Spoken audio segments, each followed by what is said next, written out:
সাংগঠনিক আলোচনায় মানে টক শোতে কথা বলবার আগেও অনেকে চিন্তা করেন যে এই কথা বললে আমার পেছনে লাগবেন অনেকে, এইরকম পেছনে লাগা শব্দটা আমি শুনেছি আর কি। ফলে আমি খুব নাম রেফার করে বলছি না, কিন্তু আসলে কি এরকম ব্যাপার আছে কিনা, আপনি যেহেতু জানেন দলের ভেতরের অনেক খবর। বাংলাদেশ আওয়ামী লীগের ব্যাপারে একটা কথা আমি বলতে পারি, সেটা হচ্ছে যে ধরেন এই দলটি একটি মাল্টি ক্লাস পার্টি। এখানে বিলিয়নিয়ার মিলিয়নিয়ারও আছে, এখানে প্রান্তিক লেভেলের মানুষও আছে, দিন খাই আনে দিন হুম, দিন আনে দিন খাই মানুষও আছে। সেই দলটিতে নানান ধরনের অর্থনৈতিক স্তরের বিন্যাসের, নানান ধরনের শিক্ষার ক্ষেত্রে বলেন, মানে নানান ধরনের সেক্টর থেকে মানুষ এখানে এসেছে। ফলে এই পার্টিটি যেভাবে অপারেট করে বা যেভাবে কাজ করে সেটাকে আপনি ধরেন এভাবে বলতে পারেন যে, ধরেন জামাত ইসলামীর একটা সেন্ট্রাল থেকে নির্দেশ আসলো, সবাই মাথা নিচু করে আজকে সারাদিন বসে থাকবে, তারা মাথা নিচু করে বসে থাকবে। এটা ভালো না খারাপ এটা নিয়ে প্রশ্ন করার সুযোগ নাই। আমি যেটা অন্ততপক্ষে আমার অভিজ্ঞতাতে দেখেছি, বাংলাদেশ আওয়ামী লীগ এই দলটা মানুষ কেন করে, যেখানে কথা বলবার স্বাধীনতা রয়েছে। এমনকি মাননীয় প্রধানমন্ত্রী শেখ হাসিনা, তিনি যখন একটা কথা বলেন বা একটা ইস্যু নিয়ে আলোচনা করেন, সেখানেও কিন্তু পাল্টা প্রশ্ন হয় যে আপা এটা কেন করব বা এটা করাটা কি ঠিক হবে। অর্থাৎ এই যে বাক স্বাধীনতা, এই যে প্রশ্ন করবার যে স্পেস, সেটা বাংলাদেশ আওয়ামী লীগে আছে। ফলে আপনি যদি প্রশ্ন করবার স্পেসকে কোন্দল বলেন, আমার কাছে মনে হয় সেটা খুব বেশি বেশি হয়ে যাচ্ছে আর কি। মানে আমার কাছে মনে হয় যে চিন্তার ভিন্নতা কোন্দল হতে পারে না। আচ্ছা, আপনি তাহলে কোন্দল কাকে বলি? আপনি তাহলে মনে করেন আওয়ামী লীগের নেতৃত্বের মধ্যে কোনো কোন্দল নাই, মানে বিভিন্ন পর্যায়ের নেতৃত্বে। Definitely not. আমি এটাকে, এই একটা ব্যাপার আমি আপনাকে খুবই দায়িত্ব নিয়ে বলতে পারি, একেবারেই না। স্পষ্ট, আপনার বক্তব্য স্পষ্ট। কিন্তু যেই নেতৃত্বে আওয়ামী লীগের এই ঐতিহ্যবাহী দলটার এই পরিণতি হলো, সেখানে কি কোনো কি পরিবর্তন, পরিণতি হয়েছে? কি পরিণতি ক্ষমতাচ্যুত হয়েছে? হতে হয়েছে, পলাতক থাকতে হচ্ছে আওয়ামী লীগ? ক্ষমতা ক্ষমতাচ্যুত ক্ষমতাচ্যুত হতে হয়নি তো, এটা আপনি ভাবছেন। একটা জঙ্গি আক্রমণে যদি মানে মাননীয় প্রধানমন্ত্রীকে নিরাপদ স্থানে আনা হয়, এই স্ট্রাগল পিরিয়ডটাকে আপনি যদি এইভাবে বলতে চান ক্ষমতাচ্যুত, তাহলে আপনি বলতে পারেন। হুম। আমি বরঞ্চ বলবো যে বাংলাদেশ আওয়ামী লীগ এখন সংগ্রামরত রয়েছে, পবিত্র সংগ্রামে রত রয়েছে। তাহলেও মানে ক্ষমতাচ্যুত নাকি ক্ষমতায় আছে এখনো? যেমন মুক্তিযুদ্ধ, এটা একটি পবিত্র সংগ্রাম ছিল। হুম। ফ্রেঞ্চ বিপ্লব একটা সংগ্রাম ছিল। এরকম অসংখ্য বিপ্লবের নাম মানে আমি আওয়ামী আপনাকে লীগ কি বলতে পারি। তাহলে ভিয়েতনাম ক্ষমতায় আছে হওয়ার একটা আপনার সংগ্রাম ছিল। আপনার চোখে? মানে আপনি, আমরা সংগ্রামে রত রয়েছি। হ্যাঁ, আমরা এই জঙ্গিদেরকে হটিয়ে আবার এই দেশটাকে স্বাধীন করতে চাই, আমরা একটা সংগ্রামে রত রয়েছি। সংগ্রামের অত নিশ্চয়ই, সেটিতে কোনো সমস্যা নাই। কিন্তু আপনারা তো মানে আওয়ামী লীগ তো ক্ষমতাচ্যুত হয়েছে। আওয়ামী লীগ রাষ্ট্র ক্ষমতায় ছিল। ক্ষমতাচ্যুত কেন বলছেন? ক্ষমতা কোনটাকে ক্ষমতা বলে? জোর করে কোনো কিছু নিয়ে নেওয়াকে ক্ষমতা বলে? তার মানে আমরা ক্ষমতাচ্যুত যদি হয়েছি, অন্য কেউ ক্ষমতাতে আছে। তো যারা জোর করে ক্ষমতা নেয়, ওইটা ক্ষমতা? ওইটাকে আপনার ক্ষমতা মনে হয় নাকি? তাহলে ওটাও বলেন। আপনি তাহলে এইভাবে বলেন, আপনারা ক্ষমতাচ্যুত হয়েছেন, যারা জোর করে ক্ষমতা নিয়েছেন তার কথা বলেন। তাহলে তাহলে আমি জিনিসটা একটু ডিফারেন্টটা হোক। এবং আপনি যেটা বলছেন তাদের মনে হয় যে আমাদের ক্ষমতা চলে গেছে, আমাদের আমাদের আমরা খুবই মানে ছেড়ে এখন দিয়েছি আসলে ব্যাপারটা। বাংলাদেশের শাসনভার জোর কাদের করে হাতে? একটা যদি জঙ্গি জিজ্ঞাসা আক্রমণ করি হয়েছে। আপনার কাছে বাংলাদেশের বলেন। শাসনভার, বাংলাদেশের প্রধানমন্ত্রী, বাংলাদেশের রাষ্ট্র ক্ষমতায় কোন দলটি আছে? শাসন করছে কারা? এই মুহূর্তে জোর করে আছে, অবৈধভাবে আছে তারেক রহমান, আছে বিএনপির, জাতীয়তাবাদী দল, বাংলাদেশ জাতীয়তাবাদী দল বা বিএনপি। তারা এই মুহূর্তে অবৈধভাবে ক্ষমতা দখল করে আছে, এবং আরেকটা অবৈধ ক্ষমতা দখলদারি ছিল হচ্ছে ইউনূস, তার থেকে সেটা পেয়েছে একটা অবৈধ নির্বাচনের মাধ্যমে। হুম। কিন্তু ধরেন আপনি বলছেন সেটি, কিন্তু দেশীয় আন্তর্জাতিক স্বীকৃতি তাদের আছে। ধরেন যেই দেশটিতে আপনার নেত্রী আশ্রিত আছেন, সেই দেশটিও তাদেরকে শুভেচ্ছা জানাচ্ছেন, অভিনন্দন জানাচ্ছেন, স্বীকৃতি, দেশি বিদেশে আন্তর্জাতিকভাবে স্বীকৃতি আছে। দেশের এটা মানুষ ভোট এটা দিয়েছে। এটা এটা এটা ডিপ্লোম্যাটিক আপা, এটা ডিপ্লোম্যাটিক রুল এখানে। যখন আপনার বঙ্গবন্ধুকে হত্যা করা হয়, তখনও আপনার ভারতের শরণ সিং এসে দেখা করেছেন, তারপর অন্যান্য দেশ স্বীকৃতি দিয়েছে, এগুলোতে কিছুই প্রমাণিত হয় না। তাহলে আপনার কিসে বাংলাদেশে প্রমাণিত যখন হয়? মানে এরশাদ কিসে ছিল, প্রমাণিত ডিক্টেটর হয়? ছিল, এরশাদের ক্ষমতা তো অবৈধ ঘোষণা করা হয়েছে, আপনি জানেন। তাকে জাতিসংঘে ভাষণ দিতে দেওয়া হয়েছে না? তারপর আপনার যখন জিয়াউর রহমান বন্দুকের নলে ক্ষমতা দখল করেছে, সে জাতিসংঘে ভাষণ দিয়েছে না? তো বা ধরেন পৃথিবীর এরকম আপনারা অসংখ্য ৩ বার অবৈধ অসংখ্য নির্বাচনের মাধ্যমে ডিক্টেটর। ক্ষমতা আপনার দখল ইদি করেছেন। আমিন, ইদি আমিন আপনার ভাষণ দেয় নাই? দিয়েছে তো। অনেক দেশ স্বীকৃতি দিয়েছে। ইংল্যান্ড স্বীকৃতি দেয়নি? দিয়েছে তো। হুম, তো এরকম অসংখ্য ডিক্টেটর, গাদ্দাফি হুম। বছরের পর বছর শাসন করেছে। যে গণতন্ত্রের কথা বলে, এই মধ্যপ্রাচ্যে তো কোনো গণতন্ত্রই নাই, সেখানে আমেরিকা সাপোর্ট দিচ্ছে না। তো যারা মানুষ মারছে, যে ইসরায়েল, যারা লক্ষ মানে লক্ষ এই সাধারণ মানুষকে সমালোচনাগুলো মারছে, খুব এদেরকে যৌক্তিকভাবে তো আপনি স্বীকৃতি করতেই পারেন। দিচ্ছে। এই সরি, সমালোচনা বুঝতে মানে পারছি না। বলছিলাম যে খুব যৌক্তিকভাবেই আপনি এই সমালোচনাগুলো করতে পারেন। কিন্তু তবুও তো হ্যাঁ, তারা সমালোচনা না। আমি খুবই শাসন আমি হয়। আমি বাংলাদেশের প্রেসিডেন্ট আছে। আমি আপনাকে একটু স্মরণ করে দিতে চাই। ১৯৭৫ সালের পরের মোশতাক, সায়েম এবং জিয়াউর রহমানের ক্ষমতাকে অবৈধ বলে এটাকে বাতিল ঘোষণা করা হয়েছে পঞ্চম সংশোধনীর রায়ে। হুম, আপনি সেটা জানবেন। সপ্তম সংশোধনীর যেই রায়, ওইটাকে কিন্তু বাতিলের রায়ে পরিষ্কারভাবে এরশাদের ক্ষমতা দখলকে অবৈধ করা হয়েছে। এবং আপনি ওই পঞ্চম সংশোধনীর তোফাজ্জল হোসেনের রায়টা পড়ে দেখবেন যে মার্শাল ল বলে কোনো ল নাই, আর কোনো অবৈধ ক্ষমতা দখল যেটাকে বলা হয় হুম, এইটা কোনোভাবে করা যাবে না। এবং আমাদের সংবিধানের সাতের খতে পরিষ্কারভাবে লেখা আছে এগুলো শাস্তি কি আছে। সুতরাং ৫ই অগস্ট দুপুরবেলার পর থেকে যা হয়েছে ২০২৪-এর সবকিছু অবৈধ। বাংলাদেশে এর আগেও এটার প্রেসিডেন্ট আছে, যেমন ৭৫ সালে ১৫ই আগস্টের পরে সমস্ত কিছুকে অবৈধ ঘোষণা করা হয়েছে।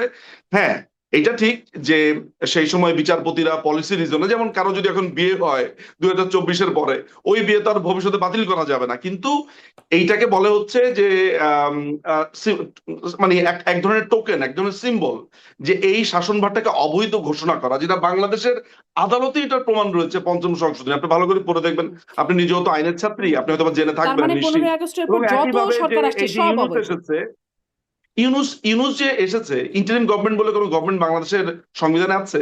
এই কথা তো আপনার সাথে আমি অনেকবার অনেক বলেছি। আলোচনা আপনি হয়েছে। আবার আমাকে হুম, ওই জায়গাতে যদি আনেন, তাহলে আপনাকে আমি জানতে চাবো যে ইন্টারিম গভর্নমেন্ট বলতে কিছু নাই, হুম। যেটার কোনো অস্তিত্ব নাই। তারা নির্বাচন করেছে, সেই নির্বাচন কোনো নির্বাচন? মানে এটা একটা এক্সট্রা কনস্টিটিউশনাল সিচুয়েশন। তারেক রহমানের ব্রিটিশ পাসপোর্ট আছে। বাংলাদেশে শুনেছেন কোনোদিন যে দুই পাসপোর্টে দ্বৈত নাগরিকত্ব ইলেকশন করা যায় ২ ঘন্টা থেকে ৩ ঘন্টার মধ্যে, কারণ এনআইডি হয়ে যায়? আপনি করতে পারবেন এনআইডি? জি, আপনি না আমি একবার ট্রাই পারব না। করেন না। তাহলে আমি তারেক পারব না। রহমানের কিন্তু হয় আপনাদের কিভাবে? সময়ে তারেক ঐরকম রহমানের তো ব্রিটিশ এরকম পাসপোর্ট ঘটনা কি আছে। নিঝু মজুমদার তারেক এগুলো রহমানের হুম, তারেক রহমানের ব্রিটিশ পাসপোর্ট আছে। সে কিভাবে বাংলাদেশের প্রধানমন্ত্রী হলো? ওই যে ২-৩ ঘন্টার মধ্যে আমাদের হয়ে কাছে যায়। প্রমাণ আছে। ওই যে ২-৩ উনি ঘন্টার উনি মধ্যে ব্লু হয়ে অ্যান্ড যায়। হোয়াইট উনি ব্লু অ্যান্ড হোয়াইট কনসালটেন্সি একটা ফার্ম খুলেছেন ইংল্যান্ডে। হুম, সেখানে তিনি তার পরিচয় দিয়েছেন ব্রিটিশ নাগরিক। আমরা জানি তিনি অ্যাসাইলাম পেয়েছিলেন।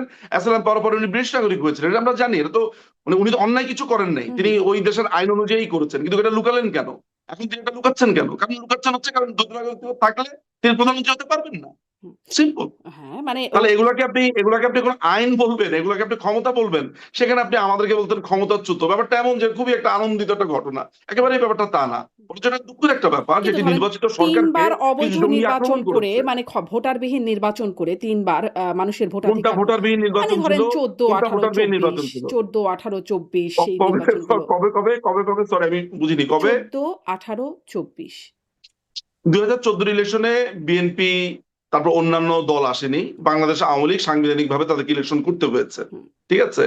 ২০১৮ ইলেকশনে ইলেকশন হয়েছে, যেটাকে আপনারা নানান ভাবে সমালোচনা করেন, দ্যাটস ফাইন। বাট আমার আন্ডারস্ট্যান্ডিং এর আগে আমি আলোচনা করেছি, এটিকে আমি খুবই ভালো একটা ইলেকশন মনে করেছি। এবং আমি নিজে সেই ইলেকশনে নানান ধরনের কেন্দ্রে গেছি, আমার কাছে ঠিক মনে হয়েছে। হুম, ২০২৪ এর ইলেকশনে এরপরে আপনার যখন এরা বর্জন করেছে, আপনার বিএনপি আর অন্যান্য জাতীয় পার্টি তো না, বিএনপি এবং অন্যান্য যে দলগুলো আছে, যে জঙ্গি দলগুলো আছে, তারা এটা বর্জন করেছে। তাহলে ২০২৬ ইলেকশন কি ইলেকশন ছিল, হুম, যদি আপনার কাছে ওই ইলেকশন গুলো খারাপ মনে হয়? হুম। বাংলাদেশের ২০২৬ এর ইলেকশনই সবচাইতে বড় এরকমভাবে খুব দলটি, দারুণ নির্বাচন আপনি আপনি আপনি যেভাবে আমাকে বলছেন। এটা বলেন, ১৯৯৬ সালের ইলেকশন যে বিএনপি করেছে সেটা কিসের ইলেকশন ছিল? আর ২০২৬ ইলেকশন কি ছিল? ১৯৮৬ ইলেকশন কি ছিল? ১৯৮৮ ইলেকশন কি ছিল? বলেন না শুনি একটু আপনার কাছে। হুম, হুম। ১৯৭৮ সালে ইলেকশন কি ছিল? না, আমাদের সব নির্বাচনই প্রশ্নবিদ্ধ। একদম প্রশ্নহীন কোনো নির্বাচন আমি অন্তত মনে করতে পারি না যে এই নির্বাচন নিয়ে তো কেউ প্রশ্ন বলেন করতে না, তো পারে। বলার সময় তো শুধু না, না, আপনি না। ১৪, ১৮ আর না ২৪ নিয়ে ১৪, বলেন, ১৮, ২৪ ২৬ নিয়ে বলি। বলেন একটু। ১৪, ১৮, ২৪ বলি কারণ ১৪, ১৮, ২৬ ২৪ এ নিয়ে মানুষ বলেন ভোট না। দিতে আচ্ছা পারেনি। ২৬ নিয়ে বলেন। হ্যাঁ। ২৬ ইলেকশনটা কি হয়েছে? খুব না ভালো ইলেকশন হয়েছে। ২৬ এর নির্বাচন নিয়ে যখন আমি যারা নির্বাচন করে জয়ী আছেন বা যখন বিরোধী বলবেন দলে তখন, আছেন এখন আপনি বলবেন, তাই তো? তাদেরকে আমি প্রশ্ন করি যে মানুষের যারা আওয়ামী সমর্থক ছিল তাদের অপশনটা গেল কোথায়? তারা কেন ভোট দিতে পারল না? এই প্রশ্নটা আমি তাদেরকেও করি ব্যারিস্টার নিঝু শুধু মজুমদার। আওয়ামী সমর্থক কেন, বাংলাদেশ আওয়ামী লীগ যে ইলেকশনটা করতে পারলো না, সেটা নিয়ে আপনি সমালোচনা করছেন না তো? ওইটার কি কোনো ধরনের এখতিয়ার আছে বাংলাদেশ আওয়ামী লীগকে ব্যান করবার, আইন অ্যামেন্ড করবার? আপনি মানে আপনি কি জানেন যে আপনারাও করেছিলেন, আওয়ামী লীগও করেছিল। সন্ত্রাস এই বিরোধী প্রশ্ন আইনটাকে কিভাবে ব্যান করা হয়েছে আপনি জানেন? মানে সন্ত্রাস বিরোধী আইনের ১৮ ধারা আপনি যদি একটু পড়ে দেখেন সেখানে কি নতুন করে অ্যামেন্ড করা হয়েছে। সরকার যদি মনে করে, মানে ও জাস্ট মনে করলেই হবে, হুম, আর মানে কিছু লাগবে না। মানে আওয়ামী এবং লীগও কাউকে যদি জামাতে অ্যাকিউজ ইসলামকে করা নিষিদ্ধ হয়, করেছে। এই সন্ত্রাস বিরোধী আইনেই নিষিদ্ধ করেছে। আওয়ামী লীগ জামাতে ইসলামকে নিষিদ্ধ করেছে অগাস্ট মাসে। সেটা কিসের আলোকে করেছে? সন্ত্রাস বিরোধী নির্বাহী আইনে। এখন তো আমাদের কাছে দিনের আলোর মতো পরিষ্কার। শিবির নিজেই বলছে যে এই পুরো মেইহেমটা তারা তৈরি করেছে। হুম, এখন তো মনে হয় না এটা নিয়ে আপনার কোনো অত্যুক্তি থাকার কথা, যে এত বড় মেইহেম যারা তৈরি করে এত বড় ঘটনা যারা ঘটায়, সবচেয়ে বড় ভাবে তাদের নিবন্ধন তো বাতিল হচ্ছে হাইকোর্টে। হুম, কোর্টে আপনি সেই রায়টা পড়ে দেখেন, তা ব্যারিস্টার তানিয়ামি সেই লয়ার ছিলেন, হুম। আপনি দেখেন সেখানে। ওটা তো তাদের নিবন্ধন আপনাকে ওই বাতিল রায়টা তো হয়েছিল। পড়তে হবে। বাংলাদেশ আওয়ামী লীগ কোন নির্বাহী আদেশে এত বছর ধরে তাদের উপরে প্রেশার ছিল। আপনার গণজাগরণ মঞ্চ থেকে শুরু করে সবাই বলেছে আপনারা কেন এটা নিষিদ্ধ করেন না করেন না করেন না। আওয়ামী লীগ বারবারই বলেছে আমরা একটা রাজনৈতিক পার্টি, আমরা আসলে ব্যাপারটাকে রাজনৈতিক ভাবে এইভাবে না, এটা যদি আদালতে হয় ভালো কথা। তো ইন্টারন্যাশনাল ক্রাইমস ট্রাইব্যুনাল অ্যাক্টে তো লেখাই ছিল যে যারা যুদ্ধাপরাধী, যারা হচ্ছে যে ৭১ মানুষ গণহত্যা করেছে, তো যারা ৭১ মানুষ গণহত্যা করেছে তাদেরকে ব্যান করলে আপনার খারাপ লাগে বা আপনার মনে হয় যে এটা কোনো খারাপ কাজ হচ্ছে? তো এখন তো সেম যুক্তি দেয়া হচ্ছে। যারা ২৪ গণহত্যা করেছে তাদেরকে ব্যান করলে খারাপ লাগবে। চব্বিশে কোথায় গণহত্যা হয়েছে এটা মানে শুনি আপনার কাছে? আন মানে আমার ভাষ্য না, আমি বলছি কতজন মারা গেছে? জাতিসংঘ হ্যাঁ, বলছে ১৪০০ জন, জাতিসংঘ বলছে ১৪০০ জন। জাতিসংঘ হ্যাঁ, বলেছে ১৪ জন। জাতিসংঘ যে ১৪০০ জন গণহত্যা বলেছে শব্দটা আমরা নিয়ে সেটা অনেক রিভার্টাল করেছি। গণহত্যা শব্দটা নিয়ে আমরা আপত্তির সেটা জায়গা রিভার্টাল থাকতেই করেছি। পারে। সরকারি যে গেজেট সেখানে বলা আছে ৮৪৪ জন, হুম, তার মধ্যে ৬৬ জন ফেরত এসেছে। আবার হুম, এর আচ্ছা, মধ্যে ১০০ জনের কথা, ১০০ জন মানে প্রথম আলোর যে রিপোর্টে সেখানে বিভিন্ন মানুষ বিভিন্ন সময় ফেরত আসছে। হুম, ৮৪৪ জন, আচ্ছা আমি ধরে নিচ্ছি আপনার কথা, ৮৪৪ জন। এই ৮৪৪ জনের কথা বলছে সরকারি গেজেটে, ১৪০০ জন বলছে জাতিসংঘ। কোনটা সত্যি কথা? হুম, তারপরে এরা আবার বলতে চাইছে ২০০০ জন, কেউ বলছে লক্ষ লক্ষ মানুষ। হুম, এর মধ্যে আওয়ামী লীগের নেতাকর্মী কয়জন, পুলিশ কয়জন, এই ৮৪৪ মধ্যে পুলিশ কয়জন আছে, হুম। এগুলো আমরা বিবেচনা করে দেখেছি। আওয়ামী লীগের নেতাকর্মী কজন আছে, কারা মেরেছে? আমরা কি সেটা এখন পর্যন্ত কোনো রায় হয়েছে যে কারা মেরেছে, কিভাবে মেরেছে? আমরা তো প্রতিদিন, দেখেন শারমিন আপা, যদি আমরা ধরেন কথা বলতাম ৫ই আগস্টের পরে, আমি আপনার এই কথাটাকে একটা বলতাম যে এমন একটা ঘটনা ঘটেছে হঠাৎ করে, কিন্তু এই ২ বছর পরে আমরা কত ভিডিও দেখেছি। তারা বলছে যে আগুনে পোড়াইছি আমরা, ওই যে দাঁড়িয়াল একটা লোক বারবার খুব গর্ব করে বলছে, আরেকজন বলছে কাকরাইলের কি যেন বলছে যে আমি কিং সনি, আমি পুড়িয়েছি। তারপরে ড্যামনার একজন বলছে আমার হুকুম ছাড়া এখানে একটা একটা বাসও পড়ে নাই বিএনপি। হুম, তো তারা নিজেরা প্রকাশ্যে এসে বলেছে তারা বাস পুড়িয়েছে, প্রকাশ্যে এসে বলেছে তারা আগুন দিয়েছে, পুলিশ হত্যা করেছে। আজকে একটা ভিডিও সেভ করলাম যেখানে বলছে যে পুলিশ হত্যা তারা করেছে। এবং আজকে শিবিরের দুইটা দেখলাম, যে সাদিক কায়েমের একটা বক্তব্য দেখলাম যে এই পুরো আন্দোলনটা শিবির করেছে। এই পুরো ঘটনাটা, আন্দোলন তো বলবো না, এই মেইহ্যাম, এই সহিংসতাটা, এটা শিবির করেছে, এই সহিংসতা তারা করেছে। শেখ হাসিনাকে হত্যার উদ্দেশ্য ছিল, এটা মঞ্জু জি, বলেছে। জি। কিন্তু বাউফল ধরেন থেকে যে কিন্তু ধরেন ব্যারিস্টার নিজু তথাকথিত মজুমদার নির্বাচিত পুরনো হয়েছে প্রশ্ন। শিবিরের যে ক্যাডার মঞ্জু, সে বলেছে তাদের উদ্দেশ্য ছিল মাননীয় প্রধানমন্ত্রী শেখ হাসিনাকে হত্যা করার। তো ইন্টেনশন যদি থাকে একজন প্রধানমন্ত্রীকে হত্যা করার, সেটাকে কি আপনার কোনোভাবে আর আন্দোলন, কোনোভাবে সংগ্রাম এগুলো মনে হতে পারে আপা? হুম। আপনি আমাকে না বলেন। মানে আপনি আন্দোলন বলছেন না। কিন্তু ধরেন না আপনি কি বলেন, না, না আপনি কি বলেন আপনি যে আমাকে এটা যারা বলেন। বলছে যে না এইটা আমার হত্যার আমার উদ্দেশ্য ছিল অবস্থানটা পরিষ্কার প্রধানমন্ত্রী, করার। আমি আপনাকে প্রশ্নটা হুম, করি আপা, তারপর আপনি বলেন যে তারা বলছে যে প্রধানমন্ত্রীকে হত্যা করাই তাদের উদ্দেশ্য ছিল, হুম, এটাকে আন্দোলন বলবেন আপনি? হুম। নাকি আপনি বলবেন যে কিছু নিরীহ ছাত্রছাত্রীদেরকে না নিশ্চয়ই, ভুল নিশ্চয়ই। বুঝিয়ে রাস্তাতে নিয়ে আসা হয়েছে? হত্যা করা কোনো মহৎ উদ্দেশ্য হতে পারে না। কিন্তু ধরেন এই কথাটা যদি তাহলে আপনাকে এটাকে প্রশ্ন করি, আন্দোলন বলা যায়? আপনাকে আমি যখন এই আন্দোলন প্রশ্নটা বলা করি যায়? যে এরকম আপনি যেটাকে মেহ্যাম বলছেন, নানান রকম আখ্যায়িত করছেন যে আমি নানান বলছি, রকম আপনি হামলা। কি বলছেন? এটাকে মেহের মনে হয় আমি না আপনার এটাকে কাছে নাকি? আন্দোলন বলছি যে এটা একটা আন্দোলন হয়েছে। আন্দোলন বলেন কেন? আন্দোলন বলেন যেখানে বলা হয়েছে যে প্রধানমন্ত্রীকে মারাটাই তাদের উদ্দেশ্য হুম। ছিল, তো যেখানে বলছে তারা তারা স্নাইপার এনেছে। লস্করে তৈয়বার যে মোজাম্মেল হাশমি, সে বলেছে যে এই আন্দোলনে তারা ছিল।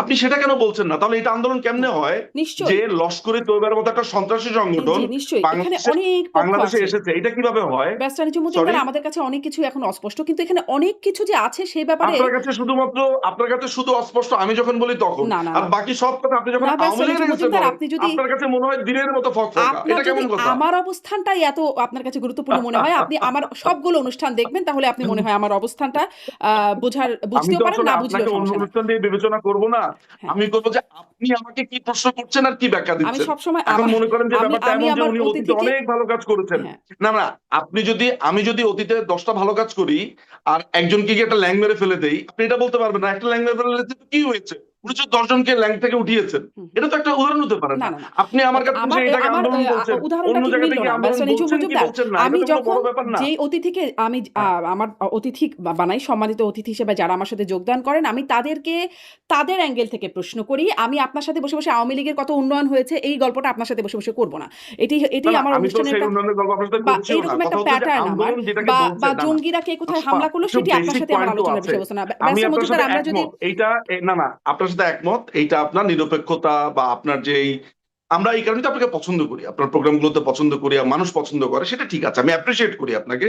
তো আমি আপনাকে যেটা বলতে চাচ্ছি যে যেটাকে আপনি আন্দোলন বলছেন, এটা তো ধরেন আমি আছি বলে আপনাকে এটাকে এখন আপনি আন্দোলন বলছেন, আমি নাই বলে বলবেন না, ব্যাপারটা অমন না। না, না, না, আমি ব্যাপারটা আপনি হচ্ছে আছেন যে বলে আমি না। এটা আপনাকে একটা এটা আন্দোলন। বোঝানোর এই চেষ্টা অর্থে করছি। কি নয় ব্যারিস্টার মজুমদার, ধরেন এইখানে দেশে বিদেশে, দেশে বিভিন্ন দেশে আমাদের চেনা জানা অনেক মানুষ দাঁড়িয়েছেন রাস্তায়। মানে দেশের মধ্যে ছাত্র-ছাত্রী সবাই, আপনি পরিচিত প্রত্যেকটা পরিচিত পরিবারে জিজ্ঞেস করবেন, কেউ না কেউ পরিচিত মানুষজন দাঁড়িয়েছে। তারা নিজে বা তারা তাদের সন্তানরা, ভাই-বোন, নানা এখন তো তারা তারা ডিজন রাস্তায় করছে, এখন দাঁড়িয়েছে। তো তারা বলছে আগেই ভালো ছিলাম, এখন তো তারা এটাকে আন্দোলন বলছে না, ওই মুহূর্তে তারা বলেছিল বটে। আমি আপনার সাথে একমত, কারণ ওই সময় তো আর বুঝতে পারা যায় নাই, এই সময় এসে ঘটনাটা কি দেখবে। এখন যখন মানুষ দেখছে তখন তো আর ওইখানে যে গেছে, এই যেমন খায়রুল নামে একটা ছেলে আছে, খায়রুল দেওয়ান, যে নিজেকে বলছে যে প্রধানমন্ত্রী বা প্রেসিডেন্ট, আপনি জানেন যে সে বলছে খবরদার জুলাই যোদ্ধা বলবে না, মানুষ পিটাইবো, আমরা কিন্তু বাঁচাইতে পারবো না। ও নিজেই একসময় নিজেকে গর্ব করে বলতো আমি জুলাই যোদ্ধা, হুম, এখন বলছে জুলাইয়ের কথা। এই দেখেন মেয়ের আফরোজ শাওন হুম। আজকে জুলাইকে পরিত্যাগ করে সে পোস্ট দিয়েছে, শুধু জুলাই পরিত্যাগ এইটা লেখার কারণেই তাকে আজকে কত হামলা মামলা, তার তার ফেসবুক রিপোর্ট করা, কত কিছু হচ্ছে। সুতরাং আমি যে কথাটা বলতে চাই সেটা হচ্ছে যে দেখেন, এটাকে আপনি আন্দোলন বলেন, আমি বলি একটা জঙ্গি আক্রমণ, টোকাইদের আক্রমণ, এটাকে আমি একটা জঙ্গি সমাবেশ বলি। কারণ কেন বলি কথাটা আমি আপনাকে বলি। যেখানে লস্করে তৈয়বা বলছে, যেখানে তারা পুরো ইনভলভ ছিল, আমি বলি নাই, লস্করে তৈয়বা বিরাট বড় পাঠন করে মোজাম্মেল হাসমি, আপনি নিশ্চয়ই এটা দেখেছেন, দেখেছি। আমি কয়েকটা আপনি দেখেছেন। তাহলে এটাকে আপনি আন্দোলন এখন কিভাবে বলেন? তখন আপনি জানতেন না, হুম। পারফেক্টলি ফাইন যে আপনি 5ই আগস্টের পরপর তো এটা জানতে পারেন নাই। পরে যখন জানলেন তখন তো আপনার নিজেরই এটা চিন্তা করা উচিত, হায় হায় কাকে আমি আন্দোলন বললাম এতদিন ধরে, না, কাকে আমি বললাম যে না, এটা তাদের কারোর প্রধানমন্ত্রীর সম্পৃক্ততা কণ্ঠ। নাই সেটি তো না। হ্যাঁ, কিন্তু সাধারণ আপামর মানুষের সম্পৃক্ততার কথা আমি বলছি। যখন সাধারণ আপামর মানুষের সম্পৃক্ত থাকে, তাদের মধ্যে তখন তারা জঙ্গি ভুল আছে, করে গেছে, সন্ত্রাসী আছে, তারা নিশ্চয়ই তাদেরও আছে সম্পৃক্ততা। কিন্তু তাই বলে এটা সাধারণ তাদেরই সাধারণ আন্দোলন আমি সেটি একটা কি করে কথা বলি, হতে পারে? সাধারণ মানুষ কি মনে করেছে, আমরা তো অ্যাপ্রিসিয়েট করি, সাধারণ মানুষ মনে করেছে যে একটা অন্যায় হচ্ছে, তাই তারা অনেকেই রাস্তায় এসেছে। আমি তো এটা তো আমি অস্বীকার করছি না, হুম। আমি স্বীকার করছি অনেক জায়গাতে এটা হয়েছে, কিন্তু বেশিরভাগই তো এটা ক্যাপচার্ড বাই জামাত শিবির জঙ্গি এরা। সাধারণ মানুষ তো বুঝেছে পরে, যখন তারা বুঝেছে তখন তারা এটাকে আন্দোলন বলছে না, তারা বলছে আগেই ভালো ছিলাম মানে কি, মাননীয় প্রধানমন্ত্রী শেখ হাসিনা আওয়ামী লীগের বলে ভালো ছিল, ফলে তারা যেটা গেছে তারা লজ্জিত, লজ্জিত, কিন্তু ভোট ঠিক না? দিয়ে তো এটা তারাও এটা প্রমাণ হলো বলছে না। না। সুতরাং তাদের যে চিন্তা ভোট সেটার প্রতি দিয়ে তো সম্মান এটা জানিয়ে প্রমাণ এটাকে আন্দোলন ভোটে বলা তো যায় এটা না। প্রমাণ হলো না যে তারা লজ্জিত বা তারা আসলে মানে কি বলেন আপনি? সারাক্ষণ তো আমি টিভিতে তাই দেখি। আমি তো মোটামুটি ফেসবুকে, আপনি যদি বলেন বাংলাদেশের যারা এই যে এই টিভি চ্যানেলগুলো আছে ওগুলোর কথা বাদ দেন, হুম, তারা তো আপনি আপনি যে সাংবাদিক ছিলেন আছেনও, আপনি আপনি জানেন যে হাউ ইট ওয়ার্কস। আপনি জানেন যে নাজরিন মুন্নি আমাকে ফোন করে বলেছেন যে সালাউদ্দিনের ভয়ে সে যেতে পারে না, আমি যাতে সালাউদ্দিনকে নিয়ে একটা ব্লগ বানাই। তা আমি নাজরিন মুন্নিকে বললাম যে কি হয়েছে বলেন তো, বলে যে তার ভয়ে আমি টিভিতে যেতে পারি না, ডিবিসি না কোথায় যেন তিনি চাকরি করতেন 71 ছেড়ে। কি ঘটনা? তিনি আমাকে বললেন যে সালাউদ্দিন তাকে ফোন করে তাকে থ্রেট দেয়, এবং ওই টিভিতে তাকে থ্রেট দেয়। এখন সালাউদ্দিন কেন, এই যে কোন বিএনপি এখন সালাউদ্দিন? স্বরাষ্ট্রমন্ত্রী, ও আচ্ছা। বিএনপি স্বরাষ্ট্রমন্ত্রী সালাউদ্দিন আহমেদ, নাজরিন মুন্নি আমাকে নিজে ফোন করে বলেছেন, ভাই আমাদেরকে আপনারা কবে আসবেন একটু বলেন, একটু বাঁচান আমাদেরকে। তা আমি বললাম যে কেন, আপনি তো তখন লাল আন্দোলনে যোগ দিয়েছেন, তার পক্ষে বলেছেন, বলে ভাই এগুলো বলে আর লজ্জা দিয়েন না, এই সালাউদ্দিনের ভয় তো চাকরি করতে পারবো না ভাই।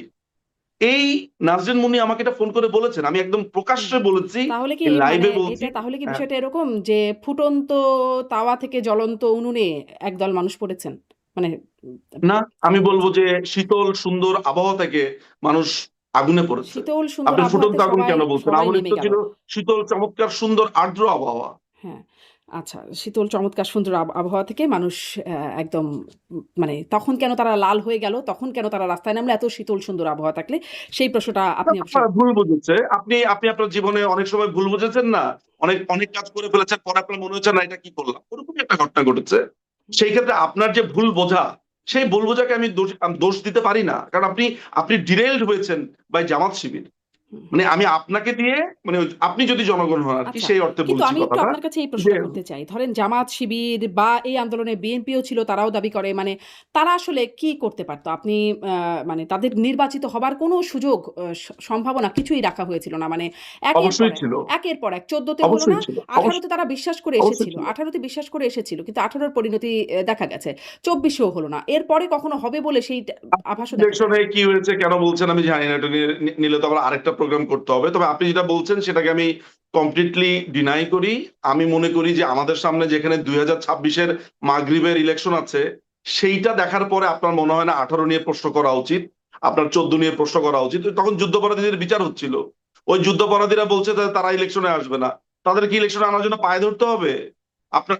আপনি হয়তো বা জানেন না যে ব্রিটিশ হাই কমিশন অনেক চেষ্টা করেছিল। তারেক রহমান ইলেকশনে আসতে চেয়েছিল, তারেক রহমান কথা বলতে চেয়েছিল, আপনি জানেন না। অনেক ঘটনাই আমি আপনাকে বলি, আমরা তো এই সারফেস, আপনিও জানেন হয়তো, অনেক সময় বলেন বলেন না, কিন্তু আমি আপনাকে বলছি, ইলেকশনে জামাত ইসলামী আসতে চেয়েছিল, বিএনপি আসতে চেয়েছিল, 2024 ইলেকশন আসতে চেয়েছিল। হুম। আমাদের কাছে সেগুলো যথেষ্ট প্রুফ আছে, এগুলো সামনে আসবে। আমরা তো শ্বেতপত্র তো প্রকাশ করবো, তারপর কারা কি কারা হলো, কি কেন বলেছে আসলো না না? বলেছে, এখন বিএনপি আমরা সমস্ত জামাত কিছু সবাই প্রকাশ আসতে করবো চেয়েছিল, এগুলা। কিন্তু কেন আসলো না? আমরা তো তাদেরকে দাওয়াত করে আনবো না, তারা নানান ধরনের শর্ত দিচ্ছে। আমরা আমাদের পরিষ্কার ভাবে বলা ছিল যে ইলেকশনে আসবেন নির্বাচন কমিশনের নিয়ম মেনে। আমরা ভাই এখানে আপনাদেরকে শর্ত মানার না মানার কেউ না। কারণ মাননীয় প্রধানমন্ত্রী খালেদা জিয়ার সাথে ইতিমধ্যে আপনি জানেন 45 মিনিটের একটা দীর্ঘ আলাপ হয়েছিল 2014 ইলেকশনের সময়। তিনি তাকে বলেছেন যে চলেন আমরা সবাই মিলে সব দল থেকে আমরা প্রতিনিধি নিয়োগ করে আমরা ইলেকশনটা করি। খালেদা জিয়া তখন বলেছিলেন অসহযোগ আন্দোলন চলছে, এটা চলবে, তিনি হরতাল বন্ধ করবেন না। তখন মাননীয় প্রধানমন্ত্রীকে কি পরিমাণ মানে অপমান করা হয়েছিল! বলেছিলেন বলে 14তে মানুষ ভোট দিতে পারবে না, 24-এ মানুষ 18তে দিতে না পারবে না, না, সেটার 24-এ জন্য দিতে না, পারবে না। 2014 ইলেকশনের আগে সরকারের পক্ষ থেকে ইনিশিয়েটিভ তো নেওয়া হয়েছিল, এমন তো না যে ইনিশিয়েটিভটা নেওয়া হয়নি। তখন সেই সময় তৎকালীন সাবেক প্রধানমন্ত্রী খালেদা জিয়া তিনি তখন এই ব্যাপারটাতে রাজি ছিলেন না। তিনি বলেছেন যে হরতাল চলবে, আমি নেগোসিয়েশন ওই হরতাল রাখা অবস্থায় করব। প্লাস আপনারা তো সেই হুম, কনভারসেশনটা শুনেছি। শুনেছেন কি হয়েছে না হয়েছে, যদিও সেটা কোনো আদালতে প্রমাণিত না সেই কনভারসেশন, বাট আমি রেফার করলাম, আপনি এটা ডিনাই করতে পারেন যেটা হুম। ওনাদের কনভারসেশন না না, না, সেটা হয়তো আলাদা তাদের কথা। কনভারসেশন কিন্তু কেউ আমি ডিনাই যদি করেন এটা নাই। বলি যে তারা কনভারসেশন করেছেন, সেখানে গভর্নমেন্টের পক্ষ থেকে ইনিশিয়েটিভ ছিল। 2018 ইলেকশনের সময় যে ইলেকশনটা হয়েছে, সেই ইলেকশনের সময় বিকাল 4টা পর্যন্ত মির্জা ফখরুল ইসলাম আলমগীর নিজে বলেছেন যে চমৎকার ইলেকশন হচ্ছে, সুষ্ঠু ইলেকশন হচ্ছে। উনি 4টার পর থেকে বলা শুরু করলেন যে 4টা না, মানি পর্যন্ত না, না, মানি না। সম্ভবত তার আগ পর্যন্ত। 12টা বা তার আগ পর্যন্ত কখন, আমি আমি কটা ঠিক পর্যন্ত? মনে করতে পারছি না, তবে 4টা পর্যন্ত না। মানে আপনি ফার্স্ট যেটা হাফে। মনে করতে পারেন না, কিন্তু আপনি সেটা ডিনাই করে হ্যাঁ। বসে আছেন। আমি তো আপনাকে তার সময়টা বলছি যে আচ্ছা, চারটা আচ্ছা। যদি চারটা আপনি বছর তিনি আপনি যদি বলেছেন দায়িত্ব নিয়ে সেটা। বলেন তাহলে ঠিক আছে। মানে আমার আমি আমার দায়িত্ব যতটুকু নিয়ে মনে বলছি, পড়ে তিনি যে তিনি বলেছেন যে হুম, ইলেকশন সুন্দর হচ্ছে, চমৎকার হচ্ছে। হুম। তো তারা ইলেকশন চমৎকার সুন্দর হওয়ার পরে, এবং এই ইলেকশনটা যদি খারাপই হয়, এটা যদি ধরেন আমরা অবৈধ যেটাকে বলা হচ্ছে যে ইলেকশন হয় নাই, তাহলে বিএনপি শপথ নিল কেন? রুমিন ফারহানা আপনার এমপি হলো কেন? হুম, হারুনুর রশিদ এমপি হলো হুম, কেন? তারা তো এই ইলেকশনটাকে মেনেই জি, এসেছে। জি, তো জি, জি। ইলেকশন যদি এটা নিয়ে অনেক ইলেকশন যদি আলোচনা হয়েছে। নাই হয়, হুম। তারা শপথ নিল কেন? আপনি এটা নিয়ে আমাকে এই কথা বলেন। এটা নিয়ে অনেক প্রশ্ন তাদেরকেও আমরা করেছি যে এই প্রশ্নটার উত্তর কি? তারা তাদের একটা ব্যাখ্যা রাইট। দিয়েছেন। তাদের সুতরাং যেখানে যেখানে বিরোধী দল বলছে ইলেকশন ঠিক আছে, সেখানে আপনি বলছেন ঠিক না, নাই, আমি বিরোধী ঠিক দল বুঝতে বলে নাই পারলাম না ঠিক কেন। আছে। মির্জা ফখরুল ইসলাম আলমগীর বিরোধী দল একটা ঠিক, বিরোধী একটা দল সময় ট্যাসিটলি পর্যন্ত বলেছে, কারণ তারা সংসদে গেছে। সংসদে গেছে, তারা ফ্ল্যাটও চেয়েছে। রুমিন ফারহানা ফ্ল্যাট চায়নি, চেয়েছে তো, এবং সেটার জন্য সে অবশ্যই তার রাইট আছে চাওয়ার, ওইটাকে আমি ট্রল করছি না।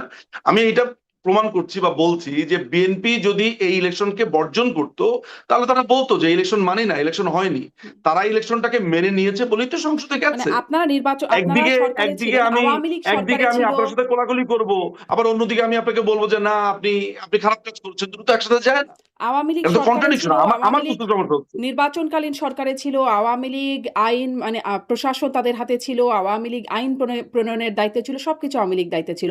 আমরা করেছি কিন্তু হয় নাই। এতটুকু কি স্পষ্ট জনগণের ভোটাধিকার থেকে বঞ্চিত করার জন্য? মানে এটা একটা যৌক্তিক ব্যাখ্যা।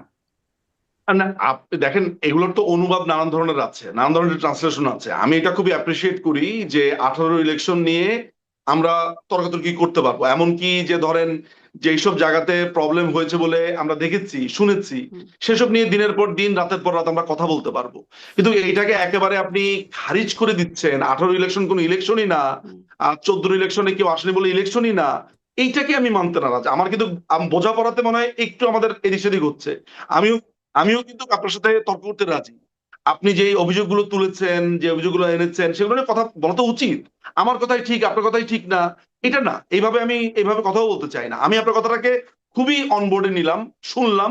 কিন্তু আমি আমার পাল্টা কথা বলেছি যে আমার কাছে মনে হচ্ছে ওই সময় আমি দেশে ছিলাম। জি, আপনার আমার কাছে কাছে তো মনে হয়েছে বলে বাংলাদেশের স্পষ্ট। আওয়ামী লীগের নেতাকর্মীরা অনেকে বলেছেন, আবার ধরেন প্রেস ক্লাব অফ ইন্ডিয়ার সাবেক সভাপতি গৌতম লাহিড়ী তিনিও বলেছেন যে একটা কথোপকথনে তিনিও জানতে পেরেছেন এটি যে মানে খোদ সাবেক প্রধানমন্ত্রীর কাছ থেকে যে তিনি নিজেও এরকম ইলেকশন চান নাই, যেরকম ইলেকশন 18-তে হয়েছে শেষ পর্যন্ত। দেখুন, আমি ইতিহাস এভিডেন্স নিয়ে কোনো কথাবার্তা বলবো না। গৌতম লাহিড়ী প্রধানমন্ত্রীর সাথে কথা বলেছেন, প্রধানমন্ত্রী আপনার সাথে গৌতম লাহিড়ী আপনার সাথে কথা বলেছেন, আমার সাথে প্রধানমন্ত্রী কথা বলেছেন এই গত 2 বছরে অসংখ্যবার।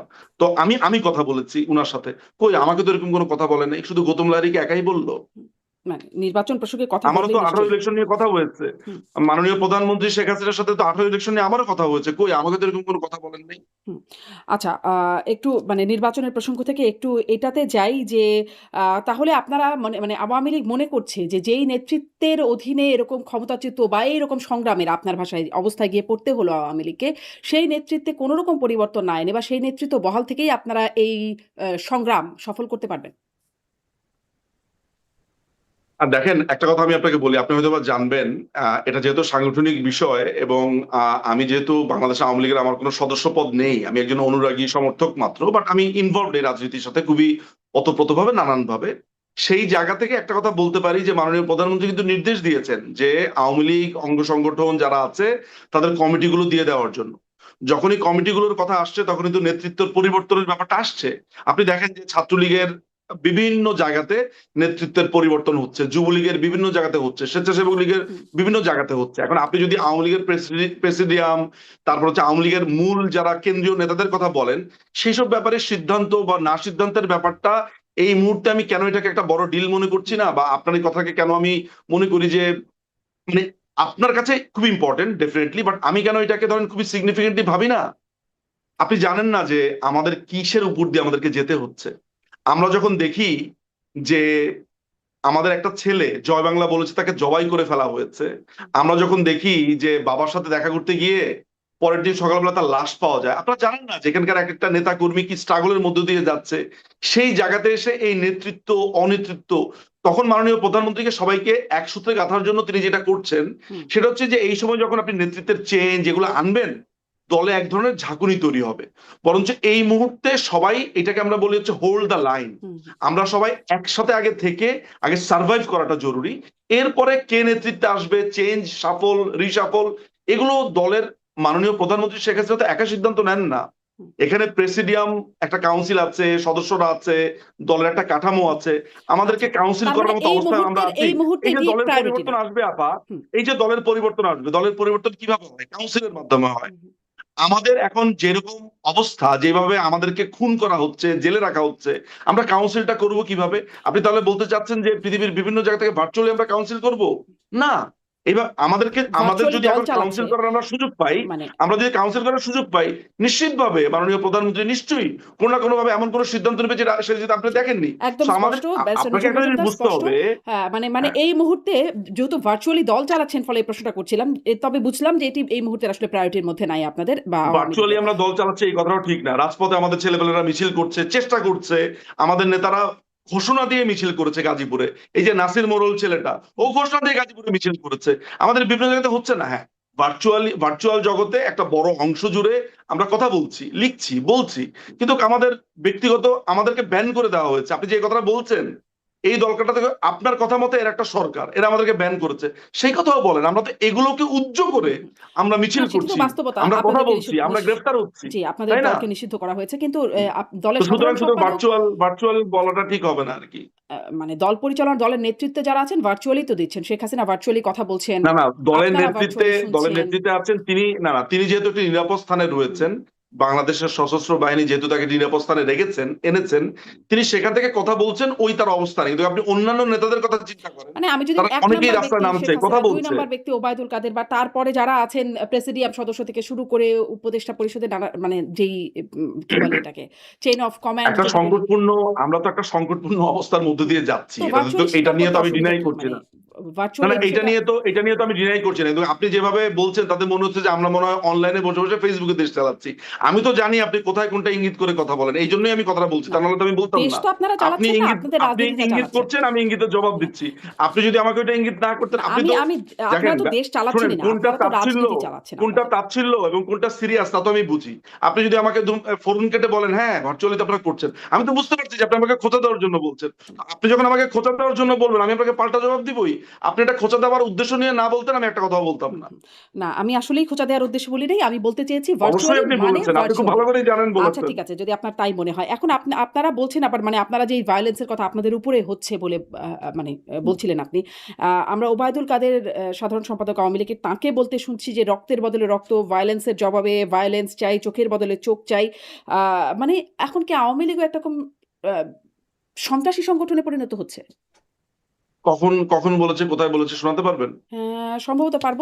সম্ভবত পারব। দাঁড়ান আমি আপনাকে দেখি শুনি তো একটু। এর আগেও আপনাকে এরকম কারণ একটা ওবায়দুল কাদেরকে এত বেশি সিরিয়াসলি মিসকোট করা হয় বিভিন্ন জায়গাতে। হ্যাঁ, হ্যাঁ, হ্যাঁ। কারণ আন্দোলনের সময় বলা হয়েছে তিনি বলেছেন ছাত্রলীগই যথেষ্ট, এই লাইনটাই তিনি বলেন নাই। হুম, হুম। আপনি ওইটা একটু বাজিয়ে শোনাতে পারেন। সুতরাং আমি একটু উনার কাছে শুনতে চাই যে উনি এক্স্যাক্টলি কোথায় কি বলেছেন। সো ওইটা শোনার পরে, পুরো বক্তব্যটা শোনার পরে আমি মন্তব্য করতে আমি পারবো। মনে হয় পেয়ে গেছি একটু।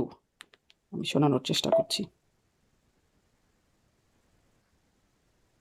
বিশ্বের সহিত হচ্ছে আমাদের অসংখ্য, আমরা রক্তের বদলে রক্ত চাই, ভায়োলেন্সের জবাব ভায়োলেন্স চাই, প্রয়োজনে আমরা চোখের বদলে চোখ বুঝি।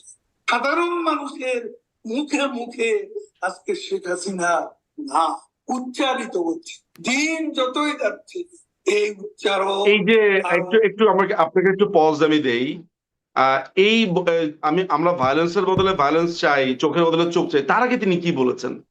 মানে বক্তব্যটার শুরুটা কি ছিল একটু বোঝা দরকার। কারণ ব্যাপারটা যদি এমন হয় যে লোকজন বলছে আমরা ভায়োলেন্সের বদলে ভায়োলেন্স চাই, চোখের বদলে চোখ চাই, এই ধরনের কোনো কথা বলেছেন কিনা? না, না। হ্যাঁ, এই যে দেখেন। আমরা শপথ নিয়েছি রক্তের বদলে রক্ত চাই। হ্যাঁ, আমরা শপথ নিয়েছি রক্তের বদলে রক্ত চাই। মানে এটা আওয়ামী লীগের শপথ। ভার্চুয়াল আলোচনায় তিনি এটি বলছেন। ওবায়দুল কাদের যদি এই কথাটা বলে থাকেন, এটা আমি আজকে আপনার কাছে শুনলাম প্রথম, আমি আসলে জানি না। তবে আপনি যদি এই বক্তব্যের আমি হলে এই বক্তব্যটা আসলে একটু ডিফারেন্ট ভাবে দিতাম, উনি উনার মতো করে বলেছেন। কিন্তু আমি আপনাকে একটা কথা বলতে পারি যে আপনার যদি চোখ তুলে নেয়, হুম। আপনার যদি কেউ রক্তচাক করে, আপনাকে যদি কেউ খুন করতে আসে, আপনি তাকে কি করতেন আসলে? মানে আপনি হলে কি করতেন? মানে এমন ভয়ঙ্কর পরিস্থিতিতে আপনি তখনই একটা দলকে সন্ত্রাসী সংগঠন বলতে পারেন যিনি বলতেন আমাদেরকে কেউ কিছু না বললো আমি চোখ চাই, কেউ কিছু না বললো আমি রক্ত চাই। আমাদের যদি উনি মানে বলে তাহলে থাকেন, তো আমি আমি তাহলে তো মনে হয় ধরেন তাহলে ওনার তো কথাটা ধরেন বুঝতে পারছি। তাহলে তো আমাকে মারতে আসছে, হ্যাঁ আমাকে খুন করতে আসছে, হুম, আমাকে খুন করতে আসছে, আমি কি করব? হুম। তাহলে তো ধরেন যে আপনাকে যদি এই মুহূর্তে আপনার স্টুডিওতে হুম, কেউ অ্যাটাক করতে আসে, আপনি কি করবেন? গান্ধীর মতো বলবেন যে বাবা এই এই আমার নিজের হাতে জামাটা বুনেছি, হুম, হুম। এইটা তুমিও সাদা স্কার্ফ পরে বসে থাকো। গান্ধীজির মতো তাই বলবেন? একটা ছাগল নিয়ে হাঁটা দিতে বলবেন? না, নাকি কি করবেন? সেটিকে নাকি সেলফ একটা ডিফেন্স পাল্টা বলে। পাঞ্চ করার ট্রাই করবেন? সেটিকে সেলফ না না, ডিফেন্স বলে। আপনাকে যদি কেউ সেটিকে এখন চোখের আক্রমণ বদলে করে, চোখ বলে না। সেটিকে সেলফ ডিফেন্স বলে। না না, চোখের বদলে চোখ এটা সিম্বলিক অর্থ। আমরা তো কথায় কথায় অনেক কথা বলি। চোখের বদলে চোখ মানে কি হচ্ছে যে কেউ চোখ দিলে, কেউ যদি আমার চোখ তুলে নিয়ে যায়, হুম, আমি তো চোখেই দেখবো না তার চোখ তোলার জন্য। হুম। এই জন্যই বলেছি যে এগুলো হচ্ছে খুবই সিম্বলিক কথা। আপনি সিম্বলিক কথাটাকে লিটারাল অ্যাপ্রোচে নিয়ে চোখের নিয়েছেন। বদলে চোখ, আপনি ব্রিটিশ রক্তের ল বদলে রক্ত, পড়েছেন, আমি ভায়োলেন্সের আপনাকে বদলে বলি আপনি ভায়োলেন্স। ব্রিটিশ ল পড়েছেন, আপনি লিটারাল অ্যাপ্রোচ, পারপোসিভ অ্যাপ্রোচ এগুলো নিশ্চয়ই পড়েছেন, আপনি জানেন।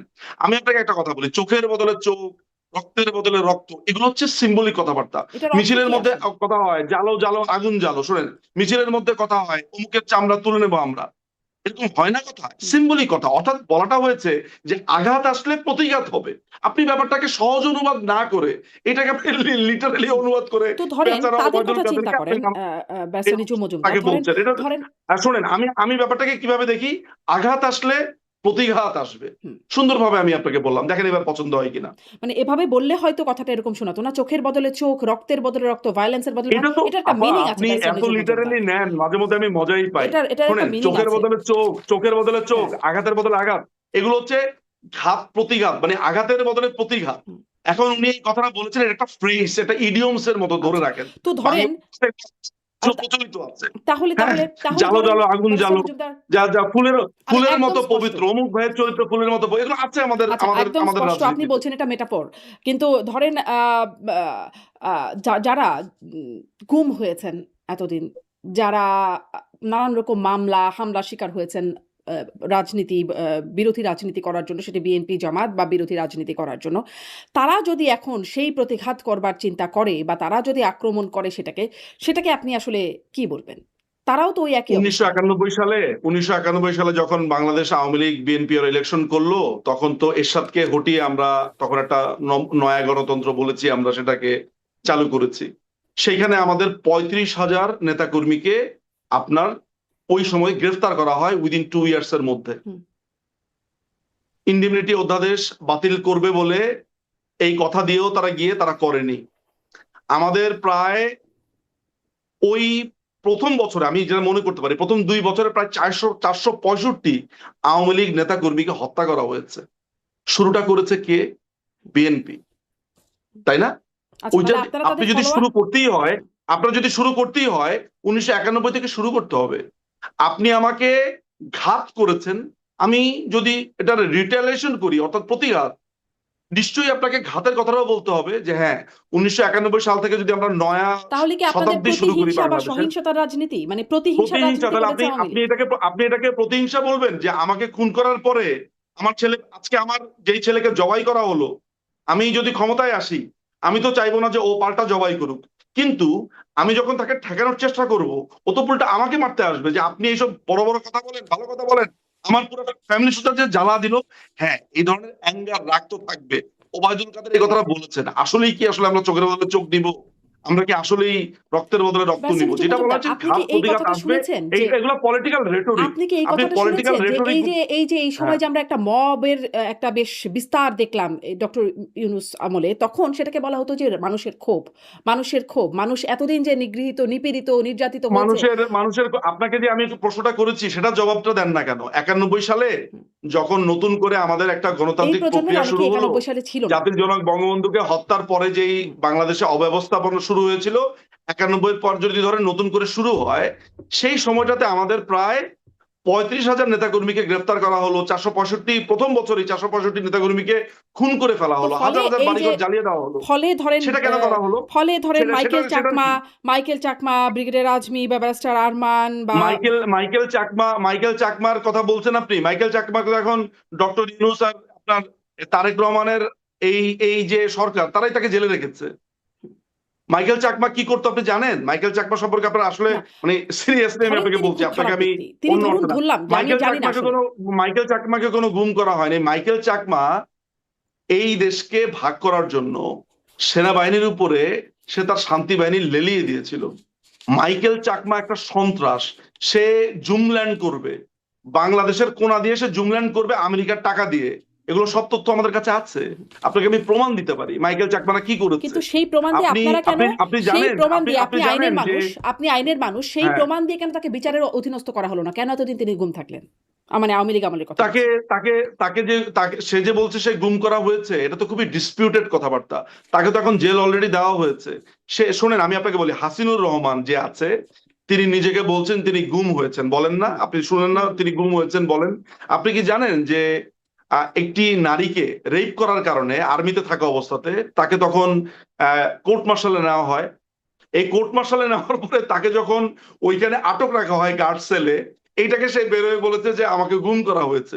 আপনি হাসিনুর রহমান যে একজন দণ্ডপ্রাপ্ত আসামি আপনি জানেন? আপনি ব্যারিস্টার সারোয়ার ভাইকে কখনো জিজ্ঞেস করবেন আপনার সাথে প্রোগ্রাম করলে, উনি ওনার লয়ার ছিল প্রথম দিকে হাসিনুরের। হাসিনুর তো একটা আপাতমস্তক সন্ত্রাসী ছিল। আপনি জানেন যে পয়েন্ট ব্ল্যাঙ্কে গুলি করতো এই পার্বত্য চট্টগ্রামে? এই লোককে এইসব কারণে শাস্তি দেওয়া হয়েছে। এই শাস্তিকে সে বলছে আমাকে গুম করা হয়েছে। এখন কাউকে যদি ধরেন আর্মির আপনি আইনে একটা শাস্তি একটা দেওয়া করে হয়, কতগুলো বলতে পারবেন আমি জানি না, ধরেন ইলিয়াস আলীর থেকে শুরু করে। অনেক বলতে পারবো। হ্যাঁ, আজমি ফেরত আসার পরে আজমি বলছে যে এটা আমার গামছা। তো 8 বছরের নাকি সে কেঁদে একটা নতুন গামছা, অথচ এটা নিয়েও কথা আছে সে তার্কিতে ছিল। এরকম তারপরে আরমান, হ্যাঁ, এরকম অনেক কথা আছে, পাল্টা আপনি কথা আপনি আছে। এখনো পর্যন্ত, এখন আপনার এই যে নাবিলা ইদ্রিস, তাকে দায়িত্ব দেওয়া হয়েছে গুম কমিশনে। আপনি জানেন সে কে? সে প্রতিদিন ফেসবুকে স্ট্যাটাস লেখে যে সে কি করেছে না করেছে, আইন অনুযায়ী সেগুলো করতে পারে, লিখতে পারে। জঙ্গি যে জিয়াউল হক, সে লোকটা বলেছে যে আমরা সরকারের বিরুদ্ধে কু করেছি 2012 সালে। সে নিজেকে বলছে তাকে গুম করে রাখা হয়েছে। এখন গুমের অবস্থা দেখেন, যেই লোকটা নিজে স্বীকার করছে যে তিনি তিনি সরকারকে পতন করার জন্য 2012 সালে কু করেছিল, সে বলেছে আমাকেও গুম করে রাখা হয়েছিল। চিন্তা করে দেখেন। তো এগুলাই যদি হয় গুমের গুমের মানে ব্যক্তিরা, তাহলে সেই না, গুম গুমের নিয়ে আসলে আমার প্রত্যেকটা কেস যথেষ্ট বাই কেস আনন্দ আপনি আছে, আপনার সাথে আমি উচ্ছ্বাস আছে। আলোচনা করতে পারবো না, কারণ আমি গুমের প্রত্যেকটা কেস বাই কেস নিয়ে আমি রিসার্চ করি নাই। কিন্তু ধরেন ইলিয়াস আমি আলী থেকে জানি, আপনি আমাকে বলেন, হ্যাঁ, আমি জানি, কারণ এগুলো নিয়ে কাজ করি তো, তাই ইলিয়াস আলী জানি। সম্পর্কেও কি কিছু নাবিলা বলবেন? না, না, আমি এগুলো নিয়ে কাজ করি ইলিয়াস তো, আলীর এই গুম যে নিয়ে কিছু যেসব বলবেন? গুম করা হচ্ছে, যেমন এই যে খায়রুল বিএনপি ভাই, নেতা ইলিয়াস আমাদের আলীর যে গুম নিয়ে কিছু র্যাবের বলবেন? র্যাবের আমি বলি, র্যাবের ইন্টেলিজেন্সে ছিল খায়রুল ইসলাম, তিনি ডিজিএফআই তেও ছিলেন। আপনি খায়রুল ভাইয়ের সাথে যদি কখনো আপনার কথা হয়, রিসেন্টলি তাহলে আপনি করেছি, দেখবেন, সম্প্রতি করেছি আপনি তার সাথে। প্রোগ্রাম করেছেন, আচ্ছা, তাহলে আপনি নিশ্চয়ই সেখানে আলোচনা হয়েছে। শুনেন, খায়রুল ভাইয়ের সাথে একটা দীর্ঘ দীর্ঘ কনভারসেশন আমি গেছি। হুম, তিনি ওপেন আপ, আপনার সামনে কি বলেছেন না বলেছেন জানি না, আমার সাথে ব্যক্তিগত আলাপচারিতাতে তিনি বলেছেন আয়না ঘর নামে, কারণ আমরা যখন দুজন কথা বলি তখন তো তিনি অনেক কথা বলতেই পারতেন, হুম, কিন্তু আয়না ঘর নামে ভাই বোনে কিছুই ছিল না, আসলে ফালতু কথাবার্তা। যেমন ধরেন, আমি আপনাকে বলি, ধরেন ন্যাশনাল সিকিউরিটিতে আমরা অনেক কথা বলতে পারি না। আনুপ চেটিয়াকে কি করা হয়েছে, যে বিএনপির পক্ষ থেকে টাকা দেওয়া হয়েছে, কেন? আপনি ওই সীমান্তের মধ্যে আপনি বিএনপিকে খালি দিবেন, ভারতকে খালি আপনি অস্থিতিশীল করে রাখবেন। আইএসআই এর লোকেরা হুম। সেখানে ঘাঁটি গেড়েছিল। এখন এই ধরনের লোকজনদেরকে নিয়ে এসে 24 ঘন্টার মধ্যে আলাদা প্রডিউস করা যায় না। আমি আপনাকে সত্যি একটা কথা বলি, এই ধরনের লোকগুলোকে নিয়ে এসে প্রচুর জিজ্ঞাসাবাদ করতে হয় আনঅফিসিয়ালি। ইয়েস, এটা আইনের বাইরেরই কথা। হুম। আপনার হয়তো বা মনে হতে পারে যে না, আপনি আইনের বাইরে কথা বলছেন, কিন্তু দেখেন আপা, সবকিছু ব্ল্যাক এন্ড হোয়াইট না। এই ধরনের সন্ত্রাসীগুলোকে আপনি তো যদি তো আইনের মধ্য দিয়ে ব্যারিস্টার নিঝুম মজুমদার, দেখেন, এখন আনুপ চেটিয়া, আপনারা কার কথা যারা বলছি? আসলে আনুপ, সরকারের আপনি বিরুদ্ধে কাজ আপনি করছেন, আজমির কথা বলি আপা, আপনাকে আমি আজমির কথা বলি, আমি তো এগুলো জানি তো। আজমি 1981 সালে তার কমিশন হয়েছে। না তিনি আজমি এখন করেছে এখানে কি নাই, তার সম্পর্কে 2000, আর কথা বলবেন না, বিকজ আমি আসলে না তাকে না, আমি একটু বলি ডিফেন্ডও একটু, করতে না না, পারবো না। না না, উনি এখানে তো তারেক রহমানও ছিল না, তো আমি তো তারেক রহমান নিয়ে কথা বলেছি। আপনার দেখি দুই না, যাত্রায় দুই মানে রকমের আমার ফলাফল, আসলে বুঝলাম অনেকগুলো না কাহিনী। প্রশ্ন আছে, আমার শুনেন, 1 ঘন্টা না না, হয়ে গেছে আপনাকে কথা বলছি। আপনাকে এটা বুঝতে হবে তো আপা, আপনার জন্য না হলে দর্শকের বুঝতে হবে। ব্রিগেডিয়ার আজমি ইমেল পাঠিয়েছেন, আনফরচুনেটলি আনফরচুনেটলি জানি না কিভাবে যেন আমার ইমেলও ওইটার সাথে কানেক্টেড ছিল। এরকম হাজার হাজার লোককে সে ইমেল করেছে, একটা ইমেল আমিও পেয়েছি। কি ইমেল জানেন? সেখানে সে সমস্ত সেনাবাহিনীর অফিসারদেরকে এক হয়ে এই সরকারের বিরুদ্ধে কাজ করতে বলেছেন, আহ্বান জানিয়েছেন। সেই লোককে সেনাবাহিনী গ্রেফতার করেছে, সেনাবাহিনী গ্রেফতার করে সেনাবাহিনীর আইনে তাকে শাস্তি দিয়েছে। এটাকে সে এখন গুম বলে চালিয়ে দিচ্ছে। এখন সরকার তো ধরেন আপনাদেরকে, সেনাবাহিনীর আইনে আপনারাও তো হস্তক্ষেপ এই করতে পারে সরকারের না। বিরুদ্ধে বলছেন ব্যারিস্টার নিঝুম মজুমদার, আপনারা বলছেন এই সরকার মানে কোন এই সরকার? বর্তমান সরকার কোন তাদেরকে সরকার? অবৈধ বলছেন। কোনটা সরকার? এটা তো বর্তমান সরকার না, সরকার। এটা তো অবৈধ দখলদার বাহিনী। হুম। আপনি পাকিস্তানি আপনি হানাদারকে এই আপনি যে আপনি সরকার এটা বলেন? বলছেন, বাংলাদেশের এখন হ্যাঁ, দেশে এবং আমি বলছি তো আইন অনুযায়ী বলছি। আন্তর্জাতিকভাবে বলেন যে কোন স্বীকৃত। আইন অনুযায়ী, আপনি ওকে আইনটা দেখাই। না, না না, তারেক রহমানের সরকারকে আপনি সরকার বলছেন কোন আইন? আপনি আমাকে যদি বোঝাতে পারেন, হ্যাঁ, আমি হাত জোর করে আপনার কাছে বলবো যে আমি সরি। না, না, না, বলেন, আপনার হাত জোর তারেক করে রহমান বলতে একটা হবে না। সরকার, আন্তর্জাতিক আপনি স্বীকৃতি আছে প্রমাণ এই করেন, সরকারের। আপনি আইনের আলোকে প্রমাণ করেন, আপনি আইনের আলোকে প্রমাণ, আইনের আপনি তো আলোকে আইন প্রমাণ ছাত্রী, করার কোনো দরকার নাই। আন্তর্জাতিক স্বীকৃতি কেন আছে, তার পারবেন না? রাষ্ট্র ক্ষমতায় তিনি বসে আছেন, এখন কার আপনার কাছে স্বীকৃতি এটা আবার আছে? প্রমাণ করার কার দরকার স্বীকৃতি নাই। আছে? তাহলে এই যে ঠাডা মালেকের নাম শুনেছেন? মানে ওই যে ডাক্তার মালেক, যে মুক্তিযুদ্ধের সময় যারা সরকার পরিচালনা করেছিল, মানে এই পাকিস্তানিরা যাদেরকে বসিয়েছিল, ডাক্তার মালেক, তাদেরকে তো স্বীকৃতি দিয়েছিল বিভিন্ন, আমেরিকা স্বীকৃতি দিয়েছিল, চায়না স্বীকৃতি দিয়েছিল। তো ডক্টর মালেক কি সরকার? এখন ডক্টর মালেক সরকার বলবেন? মানে মুক্তিযুদ্ধের সময় তো ইলেকশনও হয়েছিল, সেটাকে আপনি ইলেকশন বলবেন? আমি বুঝলাম না, আপনি কি বলেন? আমার বলা না বলায় কিছু না। আপনি মানে আপনি ওই যে মানে অমির আপনি রহমান, তালগোল পাকিয়ে ফেলেছেন আমার যুক্তি শুনে। সেটাই আসলেই তালগোল পাকিয়ে ফেলার মতো অবস্থা। কারণ আপনি অমির রহমান পিয়ালকেও চিনতে কারণ পারতেছেন আপনি না, বাংলাদেশের কারণ রাষ্ট্র আপনি ক্ষমতায় কি শোনেন, আছে প্রথমে সেটাও আপনি বুঝতে পারছেন না। হ্যাঁ, তথ্যগুলো নেন শারমিন আপা, শুনেন, তথ্যগুলো নেন, তাহলে আপনি বুঝবেন। এই কারণে বলছি হুম, যে আপনি বিএনপিকে একটা সরকার বলছেন, হুম, হুম। আপনার সামনে পঞ্চম সংশোধনী আছে। এখন আপনি যদি গার্হস্থ্য অর্থনীতির স্টুডেন্ট হতেন, আমি আপনাকে একটা হুম, অফ দিতাম যে ঠিক আছে আপা, এটা জানার কথা না। আপনি বাংলার স্টুডেন্ট, আপনি লয়ের স্টুডেন্ট, হুম। আপনার তো পঞ্চম সংশোধনী অজানা থাকার কথা না। তুড়ি মেরে সেসব তোফাজ্জল হোসেন সংশোধনী সাহেবের উধাও রায় করে আপনার দেওয়া না যায়। জানার আপনারা কথা তার না। নমুনা দেখিয়েছেন ব্যারিস্টার নিঝুম মজুমদার। মানে কোনটা নমুনা দেখিয়েছি? সংবিধানের কোনটা? সংশোধনী অনেক, কত আগের সংশোধনী বাতিল করে এটা তো কত। বিএনপির হুম, আমল অবৈধ ঘোষণা করা হয়েছে, আপনি মনে হচ্ছে এটাও জানেন না? না। বিএনপি তো তড়িঘড়ি করে এটাই এটা আমার স্টপ করা হয়েছে। কথা যে আসলে এভাবে সংশোধনীগুলোকে সংশোধন করা যায়, যেমন সংবিধান না না না, সংশোধনীকেও বাতিল করা যায়। বিএনপির আমলেই বলা হয়েছে না, বিএনপি অবৈধ। কিন্তু আপনি সেটা কি নিয়ে বলেন সেটা এগুলা? আলোচনার অনেক দিকে চলে যাবে ব্যারিস্টার নিঝুম মজুমদার। আমার আসলে প্রশ্ন এটা যে যখনই আমি আপনাকে এখন কোনো একটা ধরেন যেই উদাহরণ অবস্থায় দিয়ে আছে, ধরি, তখনই আপনারা আপনি এখন এখানে চিপা বলছেন, চাপা দিয়ে বিভিন্ন জায়গাতে বলেন আপনারা অন্যদিকে এখন যাবে, বলছেন এই ঠিক আছে, সরকারকে, বলেন বলতে থাকেন। আপনারা এখন বলছেন এই সরকারকে, এই সরকারের বিরুদ্ধে আন্দোলন করছেন, এই সরকারকে অবৈধ বলছেন। ফলে আমরা এই আপনাদেরকে, সরকারের বিরুদ্ধে আন্দোলন, আমরা এই সরকার সংগ্রাম করছি হ্যাঁ, আমরা। সংগ্রাম করছেন। তো সেই সংগ্রামের কারণে হুম। যেটা আসলে ওই যে আপনি যারা গুম হয়েছেন তাদের কথা বলছেন যে তারা ওই সরকারের বিরুদ্ধে কু করতে চাচ্ছিল। তো আপনারা যা করতে চাচ্ছেন এর জন্য আপনাদেরকে কি এখন সেই না গুম না, করে রাখা যাদের উচিত কথা আপনি বা আমাকে জয়েন্ট বললেন, ইন্টারোগেশন যাদের সেলে কথা নিয়ে আপনি জিজ্ঞাসাবাদ বললেন, করা উচিত? তারা তো শুনেন, আপনি যাদের কথা বললেন, যেমন আপনি আজমির কথা বললেন, আজমি ইমেল করে বলছে সেনাবাহিনীকে সরকার পতনের জন্য। তার কি করা উচিত ছিল? আর্মি তাকে ধরেছে। আর্মিকে জিজ্ঞেস করেন, সেনাবাহিনীর ওয়াকারকে জিজ্ঞেস করেন, ওয়াকারুজ্জামানকে জিজ্ঞেস করেন না। আপনি সরকারকে, আওয়ামী লীগকে প্রশ্ন করছেন কেন? কারণ আর্মি আইনের মধ্যে তো সরকার হস্তক্ষেপ করে না। আপনি আজমিকে তো আর্মি আইনে ধরা হয়েছে। হাসিনুর রহমান তিনি বলেছেন আমি না গুম না হয়েছি। আর্মি আইনে তিনি ধরা একটা হয়েছে, মেয়েকে আর্মি তো রেপ সেটা করেছেন। বলছে না, আর্মি তো বলছে না। তিনি পার্বত্য চট্টগ্রামের একটা পাহাড়ি একটা মেয়েকে ক্ষুদ্র নিতাতিক গোষ্ঠী একটা মেয়েকে রেপ সেনাবাহিনী সেটি করেছেন। বলছে না, এটা আপনি তারপরে বলছেন। সে পয়েন্ট ব্ল্যাঙ্কে গুলি জি, করেছে। ব্যারিস্টার মজুমদার, এটা সে আপনি পয়েন্ট বলছেন, ব্ল্যাঙ্কে গুলি সেনাবাহিনী এটা করেছে, সেই বলছে। কারণে তার বিচার হয়েছে। সে সেনাবাহিনী রেপের আসামি। আইএসপিআর তারা ব্যাখ্যা দিচ্ছে, কিন্তু এটা তারা বলছেন, এটা আপনি বলছেন ব্যারিস্টার নিজুম মজুমদার। কোনটা কে ব্যাখ্যা এই যে দিচ্ছে না, কে ব্যারিস্টার ব্যাখ্যা দিচ্ছে না? আ- আইএসপিআর হাসিনুরকে নিয়ে কোনো কথাই না বলে না নাই। আপনি আপনি ব্রিগেডিয়ার আজমির হাসিনুরের, কথা বলছেন তো? শোনেন, হাসিনুরের ব্যাপারে আমি আপনাকে বলি আপা, আমি তো ওপেন টিভিতে এইভাবে হুম। আন্দা বলতে পারি না। আমি দায়িত্ব জানি বলি আমি আপনাকে বলছি, হাসিনুর রহমান দাগি আসামি ছিল। তার ওইখানে, শোনেন, সাবেক সেনাপ্রধান যদি কারোর সাথে আপনার পরিচয় থেকে থাকে বা কোনো কর্নেল কেউ, আমি নিশ্চিত আপনার আছে, তো জিজ্ঞেস করবেন হাসিনুর রহমান কে ছিল। হাসিনুর রহমানের বিচার হয়েছে। হাসিনুর রহমান অপরাধী ছিল। তার র্যাঙ্ক, আপনি সারোয়ার ভাই, ব্যারিস্টার সারোয়ার, তাকে জিজ্ঞেস করবেন, আপনি প্রোগ্রামে ফোন করে নিশ্চয়ই জিজ্ঞেস করবেন নিশ্চয়ই আমি চেষ্টা করবো ব্যারিস্টার সারোয়ারকে নিয়ে আসতে, কিন্তু আপনি ব্রিগেডিয়ার হ্যাঁ। আজমির কথাটাও বলছিলেন, ফলে আমি জিজ্ঞাসা করছিলাম যে সেনাবাহিনী তো বলছে না যে তাকে অপরাধের শাস্তি দেওয়া হয়েছে, তার বিরুদ্ধে সেনাবাহিনীর ভিতরে কোনো অপরাধ আছে, ফলে তাকে শাস্তি দেওয়া হয়েছে। এখনো সেনাবাহিনী কথা বলছে, আইএসপিআর তার ভাষ্য জানাচ্ছে, সেনাপ্রধানও তার কাছে গেছেন বলে তিনি দাবি করেছেন, ফলে তারা বলছে না, আপনি বলছেন।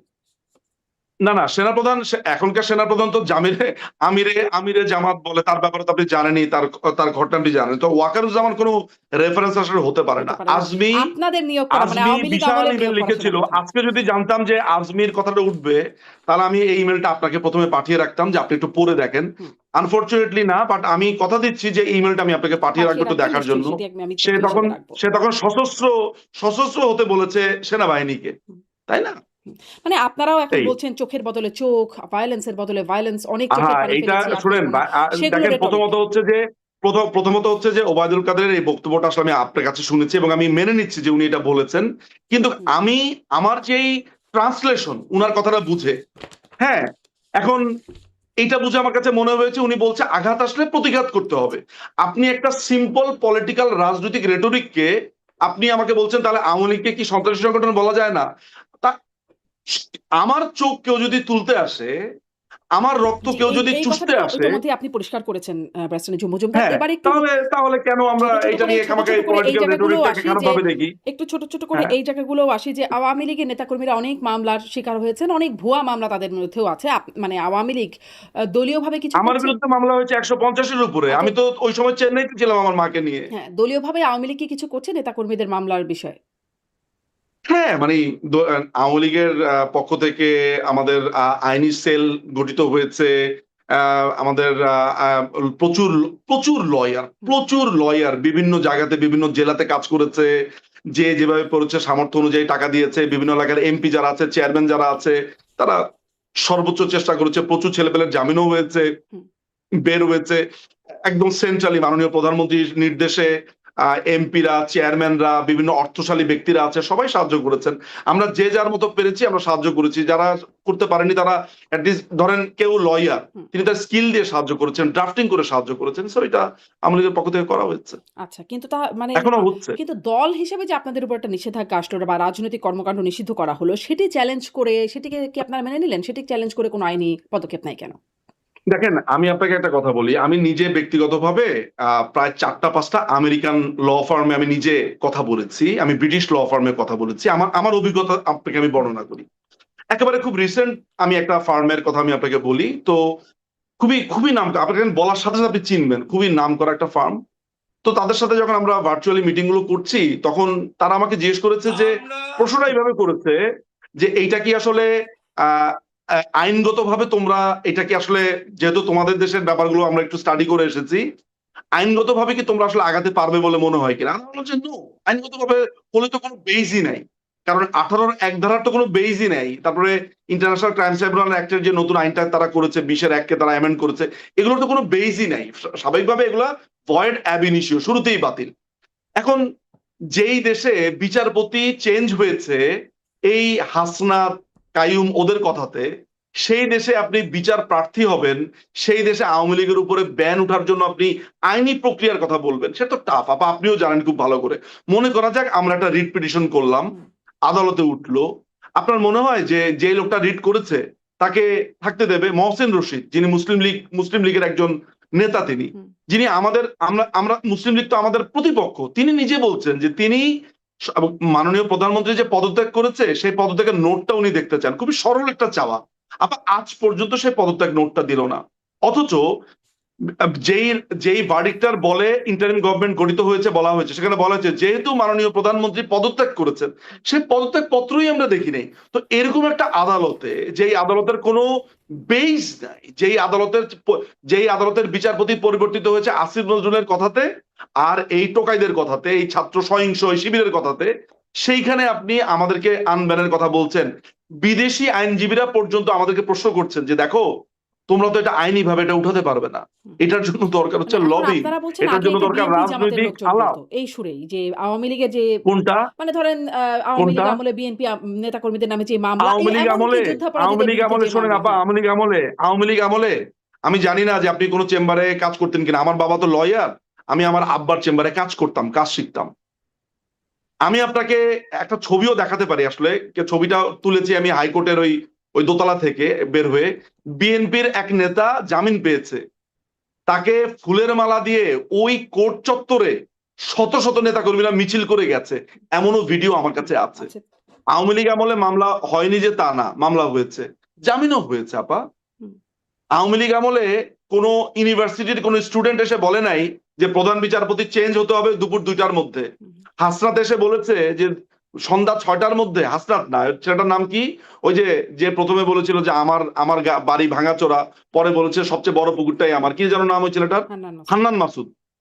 হান্নান মাসুদ বলেছে যে দুপুর 2টার মধ্যে রিফাত আহমেদকে বসাতে হবে। আপনি তো এগুলো দেখেছেন। আমি আমি আপনাকে কেন বারবার বলি, কারণ আপনি নিজেও অফিসার অফ এ কোর্ট, অর্থাৎ আপনি নিজে আইন এরিনার ছাত্র, আপনি ভবিষ্যতে প্র্যাকটিসও করবেন। সো আপনি নিজেই দেখেছেন কি প্রেসিডেন্ট এরা সেট করে গেছে। মানে আওয়ামী লীগ আমলের সাথে যদি আপনি এই আমল তুলনা বিশাল করেন বড় আপা, পরিবর্তনের পরের অবস্থান আর কি। এটি এটি তো একটা নিয়মিত আপনি চিত্র না। 121 জন নতুন বিচারপতি, 121 জন নতুন বিচারপতি নিয়োগ দিয়েছে, যাদের কোনো স্বচ্ছতাই ছিল না। এরা কারা কেউই জানে না। কে বলেছে? আমি বলি নাই।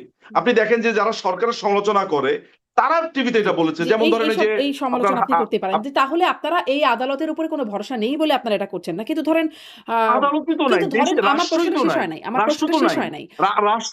রাষ্ট্রই তো নাই, আদালত বাদ দেন, রাষ্ট্রই তো নাই। রাষ্ট্র আমার আছে, প্রশ্নটা শেষ হয় নাই। রাষ্ট্রের তাহলে কোনো স্ট্রাকচার তাহলে আছে? তাহলে যুক্তরাজ্যের প্রখ্যাত ল ফার্ম কিংসলে নেপলি সেখান থেকে কেন আইসিটির কাছে চিঠি আসলো সাবেক প্রধানমন্ত্রী শেখ হাসিনার দণ্ড বাতিলের জন্য, মৃত্যুদণ্ড বাতিলের আবেদন করে? দেখেন, মৃত্যুদণ্ড বাতিলের জন্য না। আপনি ভালো করে চিঠিটা যদি পড়েন তাহলে দেখবেন যে তারা লিগ্যাল লুফহোলের কথা বলছে। একটা কথা আমি আপনাকে বলি, এখন আমি আপনার সাথে যে আলোচনাটা করছি, আপনি যদি আমার আইনজীবী, আপনি যদি আসেন আমার হুম, কাছে, বা কেউ যদি আমার কাছে আসে অ্যাজ এ ক্লায়েন্ট হিসেবে, আমাকে কিন্তু ফর্মাল চিঠি আদালতকে দিতে হবে। হুম, আমি এখন যেইটা কথা বলছি যে এই রাষ্ট্র আমি মানি না, বা এটাকে আমি রাষ্ট্র মনে করি না, যেই যেই আলাপে আমি বলছি, অ্যাজ এ লয়ার হিসেবে আমাকে কিন্তু চিঠিটা দিতে হবে আদালতকে। ফলে আপনি আমার দুইটা রোল কিন্তু মাথায় রাখবেন। কিছু কিছু প্রসিডিউর আছে যেটা তার প্রফেশন অনুযায়ী মেনটেন করতে হয়। এখন কিনসলের কাছে যখন গেছে, কিনসলে তো ভাই আমার মতো বলবে না, কারণ ও এই আলাপটা টকশোতে করে না, ওকে হুম। চিঠিই পাঠাতে হয় আলটিমেটলি এন্ড অফ দ্য ডেতে। কেন? তাকে একটা নর্মস, তাকে একটা প্রসিডিউর মেনটেন করতে হয়। তো আমি পলিটিক্যাল জায়গা থেকে, যেই রেটরিকে, যেই পলিটিক্যাল বোঝাপড়ার জায়গা থেকে আপনাকে আমি বলছি, সেখানে ইতিহাস আছে, হুম, সেখানে আমাদের প্রেসিডেন্ট আছে, হুম। সেখানে আমার তো লজিক আছে, এটা সেই আপনি জায়গা থেকে পলিটিক্যাল বলছি। বোঝাপড়ার ফলে জায়গা থেকে করছেন। শোনেন, কিংসলের চিঠি আর আমার বক্তব্য দুটাকে এক করে দেখাটা, একদমই দেখার আমি সুযোগ হাস্যকর নাই। বলবো না, আমি হ্যাঁ, বলবো যে এটা খুবই ডিসপ্রপোর্শনেট একদমই কথাবার্তা। স্পষ্ট। নিশ্চয়ই কিংসলের চিঠি আর আপনার বক্তব্যকে একসাথে করে দেখার কোনো সুযোগই নাই। কিন্তু আমি প্রশ্ন করছি যে, যেই আদালতকে আওয়ামী লীগ বা আপনার ভাষ্য যদি বলি যে আপনারা মানছেনই না, সেই আদালতকে কিংসলে চিঠি দিচ্ছেন এবং কিংসলে নিজ থেকে সুও মোটো চিঠি দিচ্ছে না। তারা শেখ হাসিনার পক্ষ থেকে চিঠিটা দিচ্ছে। না না, উনারা ইনস্ট্রাক্টেড বাই শেখ হাসিনা। হ্যাঁ, না না, আমি আপনাকে এইটা জবাব দিলাম, আপনি আপনি একটু আরেকবার একটা মনোযোগ দিয়ে শুনবেন। দেখেন, আমি যখন, আমি বলছি কি, আমার আমার আমি রেটরিকের জায়গা থেকে বলছি, তো আমার কাছে তো মনে হয় রাষ্ট্রই নেই। এখন আপনি যদি আমাকে প্রশ্ন করেন যে রাষ্ট্রই নাই তো মিছিল করেন কোথায়, এই প্রশ্ন কখন আমি হেসে দিব আপনাকে। আমি রাষ্ট্রই নাই যে ফিলোসফির জায়গা থেকে বলেছি, অর্থাৎ যেই কিন্তু স্ট্রাকচারকে আমি যেই রাষ্ট্র বলি, ফিলোসফির জায়গা থেকে কিংসলে নেপলি চিঠি পাঠালো আইসিসিতে, এইটাই আমি সেই আপনাকে ফিলোসফির বলেছি। জায়গা থেকে জিজ্ঞাসা শোনেন, করছি, আমার আপনারা আমার কেন কথাটা সেই শেষ আদালতে হতে দেন চ্যালেঞ্জ আপনাকে। করলেন না? আমি আপনাকে আমার কথাটা শেষ হতে দেন না, তাহলে আপনি বুঝবেন। আমি তো মনে করি আদালত নাই। তাহলে আমার নেত্রী যখন আদালতকে চিঠি দেয়, তাহলে আপনি আমাকে পাল্টা প্রশ্ন করতেই পারেন যে ভাই আপনি একটু আগে বললেন আদালত নাই। শুনেন, তাকে প্রসিডিউর মেনটেন করতে হবে, আমরা তো এই প্রসিডিউর মেনটেন করি, কিন্তু আমরা জানি কোনো লাভ হবে না। বাট আমরা ভবিষ্যতের রেকর্ডের জন্য আমরা অনেকগুলো ঠিক ইনিশিয়েটিভ এই নেই। যেমন প্রশ্নটাই ধরেন, তো করছি যেমন ব্যারিস্টার একটা উদাহরণ মজুমদার, যে দেই, ভবিষ্যতের যেমন ধরেন একটা রেকর্ডের উদাহরণ জন্য দেই কেন আপনারা যে চ্যালেঞ্জটা করলেন না? আমরা রেকর্ডের জন্য, যেমন ধরেন আমি আপনাকে বলি, আন্তর্জাতিক অপরাধ আদালতে আমি আইনজীবী হয়ে 4টা অভিযোগ দায়ের করেছি এই পর্যন্ত। আপনার গোপালগঞ্জে গণহত্যা, আর এই গত 2 বছর আমাদের উপরে যা হয়েছে সেটার উপরে ই করে আরেকটা অভিযোগ আমি দায়ের করব খুবই সাম্প্রতিক সময়ে, যে এই এই এই সাম্প্রতিক সময় যে তুরাগের যে গণহত্যা হয়ে গেল বা যে হত্যাকাণ্ড হয়ে গেল সেটা নিয়ে। তো আমরা যখন আইসিসি কে এই অভিযোগগুলো দায়ের করি আর্টিকেল 15 এর আন্ডারে, আমরা জানি যে এটা একটা লং কিউতে পড়ে থাকবে, কিন্তু আমরা এই কারণে দেই যে আন্তর্জাতিক কোর্টে আমরা অভিযোগটা দায়ের করে রেখেছি ভবিষ্যতের জন্য। এখন আমরা যখন একটা চিঠি পাঠাবো, একটা মামলা, একটা রিট করে রাখবো, আমরা জানি এখন রাষ্ট্র নাই, আমরা জানি এখন আদালত নাই, কিন্তু ভবিষ্যতে তো থাকবে, এই অবস্থা তো বেশি দিন থাকবে না। তখন একটা সময় আমরা তো নতুন করে এই মামলাগুলোকে পয়দা করতে পারবো না, তখন আমরা এই রেফারেন্স গুলো দিব যে আমরা প্রসিডিওর মেনটেন করেছিলাম, তারা তা শোনে নাই। আমরা এই যুক্তিতেই আমি সামনের আপনাকে সময়ের, প্রশ্নটা করছি, আমার সামনের ওইখানে সময়ের প্রসিডিওর ডিফেন্সের মেইনটেইন জন্য করার প্রয়োজন হচ্ছে, কিন্তু এখনকার এখানে কেন প্রস্তুতিটা হলো নেই। না? আওয়ামী লীগের বিষয়টাকে আমি চ্যালেঞ্জ বলি, করতে কোনো প্রসিডিওর সামনের মেইনটেইন করা হলো না। না, সামনের সময়ের লড়াইয়ের জন্য বর্তমানের প্রস্তুতিটা আমরা নিয়ে রাখছি, এই হলো ব্যাপার। সেটা শেখ হাসিনার মামলার ক্ষেত্রে নিয়ে রাখছেন, কিন্তু আওয়ামী লীগের নিষেধাজ্ঞা চ্যালেঞ্জ করার ক্ষেত্রে নিচ্ছেন না, মানে সেলফ কন্ট্রাডিক্টরি না? না না, আপনাকে কে বলেছে? আওয়ামী লীগের নিষেধাজ্ঞার ব্যাপারে তো আদালতে গেছে, কোথায়? ওটা কথা আদালত আমলে নেয়নি, আপনি জানেন না। কে চ্যালেঞ্জ ব্যারিস্টার করেছে? মেহেদী হাসান রিট করেছে, আপনি জানেন না সেটা। আপনি ব্যারিস্টার মেহেদী হাসানের সাথে যোগাযোগ করবেন। না। ব্যারিস্টার মেহেদী হাসান গেছেন, আমাদের আরো লয়াররা গেছেন, সেটা নেয়নি কোর্টে। কে বলে আপনাকে এগুলা? আচ্ছা, আমরা রিট পিটিশন দায়ের করেছি, এমনকি যে আমাদের আরেক সহকর্মী আছে কাজী মামুন ভাই, উনি তো কিন্তু একটু আগে যে বললেন যে কোনো কাজ হবে না বলে করেন নাই। না না না, এইটি আপনাকে আমি কি বলেছি যে আমরা এখনকার সমস্ত কিছু রেকর্ড রাখছি ভবিষ্যতের